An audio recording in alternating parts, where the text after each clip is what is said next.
प्रिय भक्तगणों, सर्व सुख, रक्त विकार, राज्य सम्मान तथा पुत्र की प्राप्ति के लिए मंगलवार का व्रत उत्तम है। मंगलवार के व्रत से मनुष्य के समस्त दोष नष्ट हो जाते हैं। तो इसलिए आज के दिन, मंगलवार के दिन, लाल वस्त्र धारण करके दिन में हनुमान जी का पूजन कर मंगलवार व्रत कथा का श्रवण करना चाहिए। इससे व्यक्ति को बल बुद्धि विद्या की प्राप्ति होती है तथा संकट मोचन हनुमान की कृपा से भक्तों के सभी संकट दूर हो जाते हैं। तो आज मैं सुना रही हूँ मंगलवार के दिन सुनी जाने वाली मंगलवार की बड़ी ही दुर्लभ पौराणिक व्रत कथा, जिसे आप सभी भक्तगण बड़ी श्रद्धा तथा प्रसन्न चित मन से पूरा अवश्य सुनिएगा। तो आइए जय सिया राम का उद्घोष करते हुए कथा का श्रवण करते हैं। एक नगर में एक ब्राह्मण परिवार रहा करता था। उस परिवार में सिर्फ पंडित दुर्गेश ही थे। वो अपना जीवन यापन यजमानों से मिली दक्षिणा से ही करते थे। माता तो बचपन में ही चल बसी थी और अब पिता का साया भी सर से उठ चुका था। सुबह खाना बनाकर खाते, फिर काम पर चले जाते। शाम को वापसी के बाद आराम भी नहीं करते और आते ही खाना बनाने में जुट जाते। मोहल्ले वालों ने अपने प्रयासों से पंडित जी का विवाह एक गरीब कन्या से करा दी। अब दुर्गेश खुश थे। अब उन्हें सुबह शाम बना हुआ खाना मिलता। उनकी पत्नी का नाम सावित्री था। सावित्री गरीब घर की जरूर थी, लेकिन वह गृह कार्य में दक्ष होने के साथ साथ सामाजिक प्रवृत्ति की थी और हनुमान जी की परम भक्त थी। उसके व्यवहार से सभी पड़ोसी खुश थे। वह हर मंगलवार का व्रत किया करती थी। अब इधर पंडित जी का जीवन अच्छे से कट रहा था। कुछ समय बाद सावित्री गर्भवती हो गई। जब सावित्री के प्रसव का समय आया तो पंडित जी अपने पड़ोसी की एक दाई को लेकर आए। समय पर सावित्री ने एक सुंदर लड़के को जन्म दिया।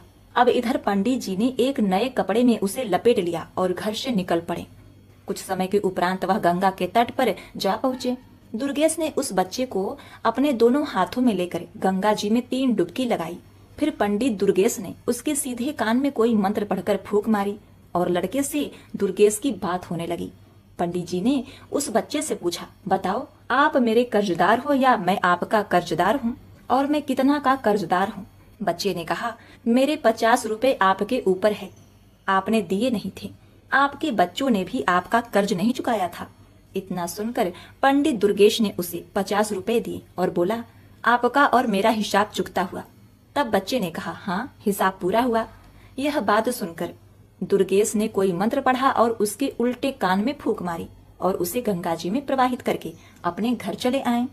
उसने अपने पत्नी सावित्री को यह कहकर समझा दिया था कि उसका मेरे ऊपर कर्ज था, मैंने उसे चुकता करके उसे वापस भेज दिया। मैं अगर ऐसा नहीं करता तो वह पता नहीं कब हमारे यहाँ से जाता। उस समय हमें बहुत दुख होता। अब सावित्री अपने पति दुर्गेश की बातों से पूर्णतः संतुष्ट थी।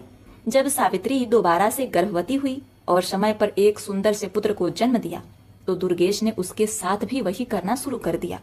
वह बच्चे को एक सफेद कपड़े में लेकर गंगा के घाट पर चल पड़ा। वहां पहुंचकर गंगा में घुस गया और बच्चे को गंगा जल में 3 डुबकी लगाई। उसके सीधे कान में मंत्र पढ़कर फूंक मारी और बच्चे से बात की और पूछा, हाँ भाई, गंगा मैया के अंदर हैं हम, और तुम मुझे बताओ कि मैं तुम्हारा कर्जदार हूँ या तुम मेरे कर्जदार हो, और कितने हो? तो बच्चे ने कहा, आपका मेरे ऊपर 100 रुपए का कर्ज बकाया है। अब दुर्गेश ने उससे कहा, देखो भाई, हम गंगा जी में खड़े हैं और वचन देते हैं कि हम आपको अपने कर्ज से मुक्त करते हैं। मेरा और आपका सब हिसाब बराबर। उसने कहा, ठीक है, जब आप वचन दे रहे हैं तो ठीक है। इतना कहकर दुर्गेश ने उसके उल्टे कान में फूंक मारी और बच्चे को पूर्ण अवस्था में उसको गंगा जी में प्रवाहित कर दिया। यह सब करके वह वापस अपने घर पहुंचा और पत्नी सावित्री से बोला, मुझे खाली हाथ देखकर बच्चे के बारे में जानने की आपकी इच्छा होगी तो सुनो। उस पर हमारे 100 रुपए का कर्ज था, तो हमने उसे गंगा पर वचन दे दिया और उसे ऋण मुक्त कर दिया। हम नहीं चाहते थे कि आगे चलकर वह हमें तड़पा कर जाए। अब सावित्री ने पूछा, ऐसा कैसे? पंडित जी कहने लगे, जब से तुम मेरे घर में आई हो तुमने देखा कि पंडिताई करके जो भी कुछ मिलता है उससे बचत नाम मात्र ही होती है, पर होती तो है। सुबह हमारे 100 रुपए जल्दी ही चुकता कर हमें रुलाकर चला जाता। हम आजीवन उसी दुख में जीते रहते। जब हमने उसे ऋण चुकाकर उसे भेज दिया और अभी मुंह भी नहीं था तो दुख कैसा? पंडित जी की बात सुनकर सावित्री चुप हो गई। उसके पास उस समय कोई और विकल्प नहीं था। फिर भी सावित्री को दुख बहुत था।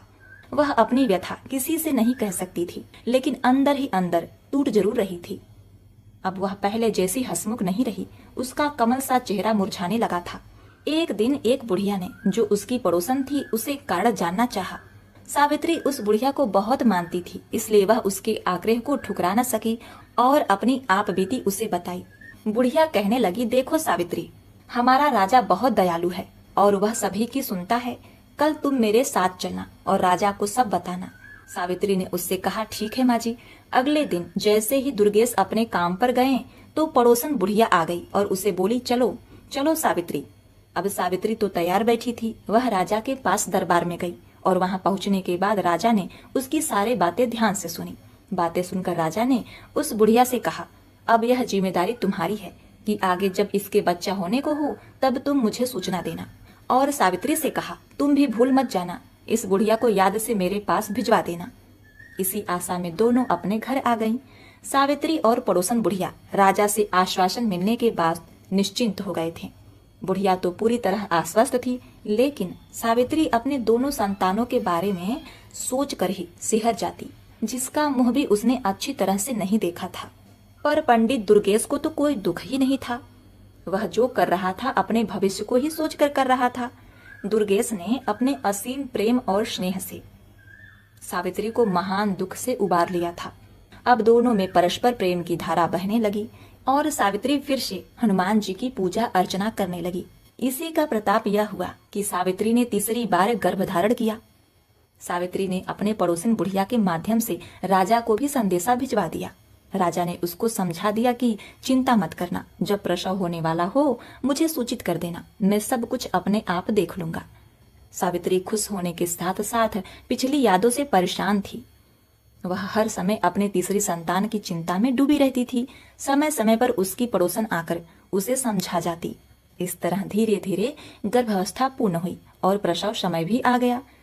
सावित्री ने दुर्गेश से कहा, आप पड़ोसन वाले बुढ़िया माँ को मेरे पास छोड़कर दाई को बुला लाओ। पंडित जी पड़ोसन की बुढ़िया को अपनी पत्नी के पास छोड़कर दाई को बुलाने चले गए। सावित्री ने बुढ़िया से कहा, माँ जी आप राजा को खबर दे दो, इसलिए मैंने आपको पहले ही बुला दिया है। जब तक दाई आई तब तक राजा भी भेष बदलकर दुर्गेश के घर के पास पहुंचा और इधर उधर टहलने लगा। कुछ समय के पश्चात शिशु के रोने की आवाज आने लगी। तभी पंडित जी अंदर गए और एक साफ नए कपड़े में उसे लेकर घर से निकल गए। जब राजा ने दुर्गेश को बाहर निकलते देखा तो राजा भी उसके पीछे पीछे निश्चित दूरी बनाकर चलने लगा। कुछ समय के पश्चात दुर्गेश गंगा के तट पर पहुंचा। बच्चे को लेकर वह गंगा में घुस गया और कमर तक जल में जाकर रुक गया। अब दुर्गेश ने बच्चे को 3 डुबकी लगाई और उसके सीधे कान में कोई मंत्र फूंक मारा। अब बच्चा बात करने में सक्षम था। तब दुर्गेश ने उससे पूछा, बताओ मेरा कर्ज आपके ऊपर है या आपका कर्ज मेरे ऊपर है, और कितना है? तो बच्चा कहने लगा, आपका मेरे ऊपर 50,000 रुपए का कर्ज है, जिसे मेरे बच्चों ने भी नहीं चुकता किया था। दुर्गेश ने अपनी तसल्ली के लिए पुनः बच्चे से पूछा, देख लो हम गंगा में खड़े हैं, सच सच बताना, नहीं तो गंगा पाप लगेगा। यह सुनकर बच्चे ने कहा, मैं सच सच कह रहा हूँ, मेरे ऊपर आपके 50,000 रुपए कर्ज है। पंडित जी ने बच्चे के उल्टे कान में मंत्र फूका। बच्चा अपनी असली रूप में आकर रोने लगा। अब राजा दूर से यह सारा दृश्य देख रहा था। अब दुर्गेश ने बच्चे को गंगा में डुबकी लगाना शुरू कर दिया। राजा कुछ करता इससे पहले ही दुर्गेश 3 डुबकी पूरी करके बच्चे को कपड़े में लेकर जल से बाहर निकलकर किनारे पर आ गया। अब पंडित जी बच्चे को लेकर अपने घर की तरफ चल दिए। राजा के मन में अब यह जानने की उत्सुकता बढ़ती जा रही थी कि आखिर इसने पहले दोनों बच्चे गंगा में प्रवाहित क्यों किए। अतः राजा ने अपने असली रूप में आकर दुर्गेश को रोक लिया। दुर्गेश ने राजा को देखकर उसको सलामी दी तो राजा ने दुर्गेश से पूछा, यह बताओ तुम अपने दोनों बच्चों को गंगा में प्रवाहित क्यों करके आए? दुर्गेश कहने लगा, महाराज आप इस बात को अच्छी तरह से जानते हैं कि एक पंडित को पंडिताई में क्या मिलता है। किसी ने 1.25 आने दे दिया तो किसी ने थोड़ा बहुत अनाज दे दिया, कुल मिलाकर पेट पूजा हो जाती है। पैसे बचाना तो दूर की बात है। इसलिए मैंने अपनी विद्या से उन दोनों बच्चों से पूछ लिया कि उन पर मेरा कर्ज है या उसका मुझ पर। तो पहले बच्चे का मेरे ऊपर कर्ज था, दूसरे के ऊपर मेरा कुछ था, पर वह इतना था कि वे दोनों ही हमें छोड़कर चले जाते। हमारी तो कमर ही टूट जाती। इसलिए उन दोनों के हिसाब चुकता करके वही गंगा में प्रवाहित कर दिया। राजा ने कहा, फिर इसे क्यों बचाया? पंडित दुर्गेश कहने लगे, इस पर मेरा 50,000 रुपए है। उम्मीद है कि यह हमारा अंतिम संस्कार अपने हाथों से ही करेगा। राजा पंडित जी की बातें सुनकर आश्चर्यचकित हुआ। साथ ही यह जानकर तसल्ली भी हुई कि जैसे भी सही सावित्री को अपना बच्चा तो मिल गया। दुर्गेश बच्चे को लेकर घर पहुंचे। यह देखकर सावित्री मन ही मन राजा साहब को धन्यवाद करने लगी। दुर्गेश ने अपनी पत्नी से कहा, लो, यह हमारा पूरा जीवन काट देगा और हमारा अंतिम संस्कार भी कर देगा। अब पंडित जी के घर में खुशियां मनाई जाने लगी। पंडित जी ने अपने सामर्थ्य के अनुसार एक प्रतिभोज भी किया। पंडित जी ने उसका नामकरण संस्कार किया। जन्म ग्रह नक्षत्र के हिसाब से उसके नाम का प्रथम अक्षर च से था। अब बच्चे का नाम चंद्रदेव रखा गया। मेष राशि और अश्विन नक्षत्र में जन्मे इस जातक की कुंडली बहुत ही भाग्यशाली थी। उसकी भाग्य रेखा भी बहुत ही प्रबल थी। उसके जीवन में धन अभाव तो था ही नहीं। चंद्रदेव के जन्म के बाद ही पंडित जी के अच्छे दिन शुरू हो गए। पहले पंडित जी को भरण पोषण के लिए काफी मशक्कत करनी पड़ती थी, लेकिन अब उनका गुजारा अच्छे से होने लगा। उनकी पंडिताई अच्छे से चल रही थी। धीरे धीरे चंद्रदेव भी चंद्रकलाओं की तरह दिन दुगुना रात चौगुना बढ़ने लगा। 5 वर्ष का होने पर उसे एक संस्कृत स्कूल में दाखिला दिया गया। चंद्रदेव पढ़ने में बहुत तेज था। पंडित जी शाम के समय अपना 1 घंटा बेटे को ज्योतिषी सिखाने में लगा देते। बेटे चंद्र की बुद्धि विलक्षण थी। उसे जो मंत्र बताए जाते उसे कंठस्थ करना उसके लिए बाएं हाथ का खेल था। संस्कृत में प्रथमा करने तक उसने अपने पिता दुर्गेश से ज्योतिषी में भी पूरी दीक्षा प्राप्त कर ली। चंद्रदेव प्रथमा करने तक एक अच्छा नवयुवक हो चुका था। 14 वर्ष की उम्र में भी वह 18 का लगता था। पंडित जी और पंडित जी की पत्नी दोनों ही अपने पुत्र को इस तरह बढ़ता देखकर मन ही मन भगवान का शुक्रिया अदा करते। सावित्री अपने पुत्र को निहारती और भगवान का धन्यवाद करती, हनुमान जी को धन्यवाद देती और राजा का भी धन्यवाद करती। उसे तो यह पता ही नहीं था कि उसमें राजा का कोई योगदान नहीं है। अब चंद्रदेव ने प्रथमा के बाद आगे की शिक्षा के लिए अपने माता पिता को मना कर दिया। उसने माँ से कहा, माँ, मैं भी पिताजी के काम में हाथ बटाऊंगा। माँ ने कहा, बेटा, अभी तेरी उम्र ही क्या है, खेलो खाओ और आगे दुनियादारी को समझने की कोशिश करो। यह काम तो सारी उम्र ही तुम्हें करना है। इस पर चंद्रदेव ने कहा, माँ, जब मुझे पंडिताई करनी ही है तो बाद में क्यों, अभी से क्यों नहीं? विद्या तो कोई भी हो, उसे जितना उपयोग करेंगे उसमें बढ़ोतरी ही होगी। कल पूर्णिमा का दिन है तो मैं भी कल से काम पर जाऊंगा। अब पंडिताई मन ही मन बहुत खुश हो रही थी। चलो, अब उसके घर में 2-2 कमाने वाले हो गए थे। थोड़ा पैसा इकट्ठा करके हम अपने बेटे का विवाह भी कर देंगे और मजे से उसकी दुनिया में रम जाएंगे। मन में ऐसा विचार करके वह सो गई कि चलो सुबह जल्दी उठकर दोनों के लिए खाना भी बना दूंगी, कल दोनों ही काम पर जाएंगे। पंडिताइन को रात में नींद नहीं आई। वह सोचने में ही करवट बदलते बदलते परेशान हो गई।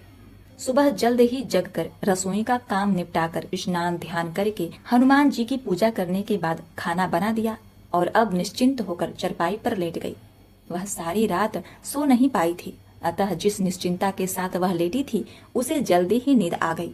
सुबह पंडित जी जब अपने समय पर उठे तो उन्होंने देखा श्रीमती जी सो रही हैं, तो किसी अनहोनी की चिंता में डूब गए और सबसे पहले उसे जगाकर पूछा, अरे ओ भाग्यवान, तबीयत तो ठीक है? कहते हुए उसके माथे को छूकर देखा। तब सावित्री ने उससे कह दिया, मेरी तबीयत बिल्कुल ठीक है, थोड़ा जल्दी उठ गई थी, सो काम धाम करके मैं लेट गई और नींद आ गई। आप अपने नित्य कर्म करो, खाना तैयार है। इतने में चंद्रदेव भी जाग गया और नित्य कर्म करने लगा। दोनों पिता पुत्र तैयार होकर आ गए। सावित्री ने दोनों के आसन लगाकर उसे खाना परोसा। दोनों ने खाना खाया और दोपहर का खाना साथ में लेकर अपने काम पर निकल गए। चंद्रदेव का पहला दिन था तो उसे कोई भी यजमान ऐसा नहीं मिला जो उसकी सेवा में उसे ले सके। धीरे धीरे शाम होने को आई। चंद्रदेव उदास मन से घर के लिए रवाना हुआ। थके कदमों से वह घर की तरफ जा ही रहा था कि अचानक उसके मुख पर गरम गरम पानी की कुछ बूंदें गिरी। उसने अपनी नजर ऊपर उठाई तो देखा एक बहुत ही सुंदर स्त्री अपने आंखों में आंसू बहा रही थी। उसी के आंसू की बूंदें ही चंद्रदेव के ऊपर गिरी थी। चंद्रदेव रुक गया और उससे पूछने लगा, बहन, आपको क्या दुख है, मुझे बताओ, हो सकता है मैं आपकी कोई मदद कर सकूं। ऊपर से उस स्त्री ने देखा एक नौजवान लड़का तिलक छापे राम नाम के पीताम्बर डाले नीचे खड़ा है। वह बहुत बड़ा पंडित लग रहा था। उसे देखकर ऐसा लग रहा था मानो अभी अभी काशी से आ रहा हो। उस स्त्री ने कहा, अरे तेरे जैसे कितने आए और ठग कर चले गए, मेरा तो विश्वास ही उठ गया है तुम्हारे जैसे ढोंगी पंडितों से। इतना सुनकर चंद्रदेव बहुत ही विचलित हुआ और मन में विचार किया कि मैं इस महिला से कुछ ना मिलने पर भी मैं इसकी परेशानी का कारण जानकर उसका समाधान अवश्य करूंगा। उधर से महिला ने कहा, मैं तुम्हें कोई पैसा या दक्षिणा देने वाली नहीं हूँ। चंद्रदेव ने कहा, माताजी नीचे तो आ जाओ, अपना हाथ दिखाओ और बताओ समस्या क्या है। वह स्त्री नीचे आई और कहने लगी, देखो मैं पहले से ही तुम्हें बता देती हूँ, मैं तुम्हें कोई दान दक्षिणा देने वाली नहीं हूँ। बाद में तुम दक्षिणा के नाम पर मुझे ठगना चाहो। चंद्रदेव ने कहा, बहन मैं कोई ढोंगी नहीं हूँ, इसी शहर का निवासी पंडित दुर्गेश जी का पुत्र हूँ। मेरा नाम चंद्रदेव है, मैं एक ज्योतिषी हूँ, इसी मोहल्ले में रहता हूँ। हाँ, दूसरी बात, मैं आपका रोना देखकर दुखी हुआ हूँ, इसीलिए पूछ लिया। अब आपकी मर्जी है, जानना चाहती हो या नहीं। वह स्त्री कहने लगी, ठीक है, तुम जो भी कहो, इतना समझ लो मैं तुम्हें पैसा देने वाली नहीं हूँ। चंद्रदेव कहने लगा, ठीक है, मैं पैसे मांग कब रहा हूँ। तो वो स्त्री बोली, अगर तुम्हारी बातें सही निकली तो मैं तुम्हारे घर पर ही दक्षिणा भिजवा दूंगी। चंद्रदेव कहने लगा, बताओ समस्या क्या है। उस स्त्री ने कहा, मेरे पति परदेश गए हैं, 4 वर्ष हो गए हैं, अभी तक वापस नहीं आए और ना ही कोई सुखद पत्र उन्होंने भेजा है। मैं केवल यह जानना चाहती हूँ कि वह ठीक तो हैं और कब तक वापस आएंगे। चंद्रदेव ने कहा, आपने 2 प्रश्न पूछे हैं, इन दोनों में से आप किसके बारे में पहले जानना चाहती हो। स्त्री बोली, दोनों प्रश्नों के बारे में जानना चाहती हूँ। चंद्रदेव कहने लगा, नहीं। उस स्त्री ने कहा, क्यों। तो उसने बताया, क्योंकि मैं मुफ्त में केवल एक ही बात बताऊंगा, अब तुम फैसला करो कौन सी बात पूछना चाहती हो। स्त्री चुप हो गई और दिमाग का इस्तेमाल करने लगी, सोचने लगी कि कौन सा प्रश्न पहले पूछूं, आने पर दिख जाएंगे और दूसरा स्वस्थ होंगे तभी तो आएंगे। ऐसा विचार करके स्त्री ने कहा, आप केवल यह बता दीजिए कि मेरे पति कब तक आएंगे। चंद्रदेव ने अपना पत्रा निकाला और उसमें देखने लगा, अपनी उंगलियों पर गणना करने लगा। करीब आधा घंटे की गणना के बाद उसने कहा, सुनो, आपके पति आज रात्रि में ही आ जाएंगे। स्त्री बोली, क्या पागल हो गए हो, ढोंगी कहीं के, मुझे बेवकूफ समझाए हैं क्या। चंद्रदेव ने कहा, वो कैसे। स्त्री बोली, पैसों का लालच होगा। चंद्रदेव बोला, बहन जब कह दिया कि मुफ्त में ही सवाल बताऊंगा, फिर यह कैसी बात कह रही हो आप। स्त्री कहने लगी, अभी तक तो किसी ने कुछ भी नहीं बताया। चंद्रदेव बोला, बहन मैं ज्योतिषी हूँ, ठग नहीं, अब तक आपका ठगों से पाला पड़ा होगा। मैं अपने विद्या के अनुसार बता रहा हूँ कि आपके पति रात्रि के 12 बजे तक आ जाएंगे। वह स्त्री बोली, आप सही कह रहे हैं, मेरे साथ ठगी हो चुकी है, इसलिए अब मैं किसी और पर विश्वास नहीं कर सकती और किसी को पहले पैसा भी नहीं दूंगी। चंद्रदेव कहने लगा, बहन मैंने तो पहले ही कहा था, मुफ्त का मतलब मुफ्त, अगर आपको सही लगे तो मेरी दक्षिणा जो उचित समझो भिजवा देना। उसने कहा, अच्छा ज्योतिषी जी, तो आप कह रहे थे हमारे पति आज रात में आएंगे। चंद्रदेव कहने लगा, हाँ, आज रात्रि के ठीक 12 बजे आपके पति आएंगे। सुनो, वह पैदल नहीं आएंगे, वह हाथी पर आएंगे और बहुत सारा धन लेकर आएंगे। वह कहने लगी, तो मैं भी तुम्हें बता दूं कि जितना लाएंगे उसका आधा आपको दक्षिणा भिजवा दूंगी। चंद्रदेव ने कहा, अच्छा तो अब मैं चलता हूँ। स्त्री कहने लगी, ठीक है जाओ। चंद्रदेव वहां से अपने घर के लिए निकल पड़ा। रास्ते में सोचता जा रहा था, पहले दिन बोहनी तो नहीं हुई, उधार हुआ। यही मन में सोचते सोचते घर पहुंचा। अब अपने पुत्र को आया देखकर सावित्री मन ही मन सोचने लगी कि मेरा लाडला इतनी देर से आया है, कमाई भी अच्छी करके आया होगा। यह सोचते हुए उसने दरवाजा खोला, चंद्रदेव को गुनगुना पानी लाकर दिया और कहने लगी, बेटा हाथ मुंह धो लो, थके हारे आए होगे, खाना खा लो। वो कहने लगी, तुम्हारे पिताजी तुम्हारा इंतजार कर रहे थे और भूखे बैठे हैं। चंद्रदेव ने कहा, अच्छा माँ, मैं अभी हाथ मुंह धोकर आता हूँ। कुछ ही देर में चंद्रदेव हाथ मुंह धोकर आया। उसकी माता ने दोनों के लिए आसन लगा दिया और खाना परोसा। तभी माता ने पूछा, बेटे कैसा रहा तुम्हारा आज का दिन। चंद्रदेव ने कहा, माँ बस बोहनी तो नहीं हुई, बस उधार हो गया। माँ बोली, तभी तो कहती हूँ अभी खेल ले कूद ले, अभी तो तेरे पिताजी कमा ही रहे हैं, पर तूने जिद कर दी, सारा दिन ऐसे ही भटकता रहा। चल चल, उधार किया तो उसका क्या पता आया कि नहीं आया। इन्हीं बातों के चलते खाना हो गया और सब लोग खाकर सो गए। इधर जो वो स्त्री थी वह अपने पति का इंतजार करने लगी। इंतजार करते करते रात के ठीक 12 बज गए और सच में उसका पति हाथी पर बैठकर अपने घर आ गया। उसने दरवाजा खुलवाया, उसकी पत्नी ने दरवाजा खोला। और वह यह सोचकर बड़ी ही प्रसन्न हुई कि वाकई में वह लड़का बहुत बड़ा ज्योतिषी है, उसे इनाम देना चाहिए। इसलिए उसने अपने पति से कहा, जाओ सबसे पहले पंडित दुर्गेश के घर जाओ और उसे उसका इनाम दो। उसी की वजह से मुझे पता चला कि तुम आने वाले हो, उसके बाद ही घर में कदम रखना। अब वह आदमी बहुत समझाता है, भाग्यवान पहले घर में तो आने दो। नहीं, पहले आप जब तक वह दक्षिणा देकर नहीं आएंगे घर में कदम मत रखिएगा। अब वह ठीक है कहकर पंडित दुर्गेश के घर चला गया और आधी रात में दरवाजा खुलवाया और पंडिताइन को एक थाली सोना चांदी जवाहरात देकर कहा कि पंडिताइन, यह तुम्हारे बेटे का दक्षिणा है। तुम्हारे बेटे ने भविष्यवाणी की थी, उसी से प्रसन्न होकर मेरी स्त्री ने यह भिजवाया है। वह देकर अपने घर चला गया। पंडिताइन इतना सारा सोना चांदी देखकर बड़ा खुश हुई और परात को अंदर रखकर डलिया से ढककर वह मन ही मन सोचने लगी, पंडित जी ने तो बस ऐसे ही कहा, मेरे बेटे ने एक ही दिन में घर भर दिया। अब यह कहकर वह सो गई। जब सुबह हुई तो पंडित दुर्गेश अपने नित्य नियम पर उठकर देखने लगे, पंडिताइन अभी तक सो रही है। उन्होंने कहा, पंडिताइन आज क्या हुआ, तुम अभी तक सोई हुई है। इतना सुनते ही पंडिताइन का तेवर चढ़ गया और बोली, बहुत ज्यादा कमा के लाते हो ना, मेरा बेटा कल पहली बार इतना लाया है कि पूरा घर भर गया। पंडित जी यह सुनकर चौंक गए और बोले, पंडिताइन तुम क्या बात करती हो। पंडिताइन ने कहा, हाँ सही कहती हूँ, तुम्हारे पुत्र ने कल जो उधारी किया था ना, उसे रात में ही जजमान ने पहुंचा दिया। ये देखो, एक परात भर मुद्राएं हैं। यह देखकर तो पंडित जी अपने सर पर हाथ धरकर तुरंत जमीन पर बैठ गए और रोने बिलखने लगे। पंडिताइन यह देखकर पूछने लगी तो पंडित जी ने कहा, अरे भाग्यवान, पहले तू घर के अंदर जाके देख, तेरा पुत्र जीवित है या नहीं। पंडिताइन आंखें निकाल कर देखने लगी। अब वह भागी भागी घर के अंदर गई तो देखा उसका पुत्र मरा पड़ा है और वह जोर जोर से रोने लगी। यह देखकर पंडित जी ने कहा, पंडिताइन मैंने कहा था ना, पूर्व जन्म के उसने अपने सभी कर्जों को चुकाकर हमसे मुक्ति पाली है, इसीलिए तो हम उसे कमाना देना नहीं चाहते थे। अब तुम हनुमान जी की पूजा करो, अब वही तुम्हारे पुत्र को वापस ला सकते हैं। यह सुनकर पंडिताइन बिना अन्न पानी के एक हफ्ते तक उपवास करती रही। जब हफ्ता पूरा हुआ तो वह मरणासन हो गई। यह देखकर हनुमान जी भी बड़ी प्रसन्न हुए और बोले, यदि मैंने इस ब्राह्मणी को दर्शन नहीं दिया तो सभी भक्तों का विश्वास मुझसे उठ जाएगा।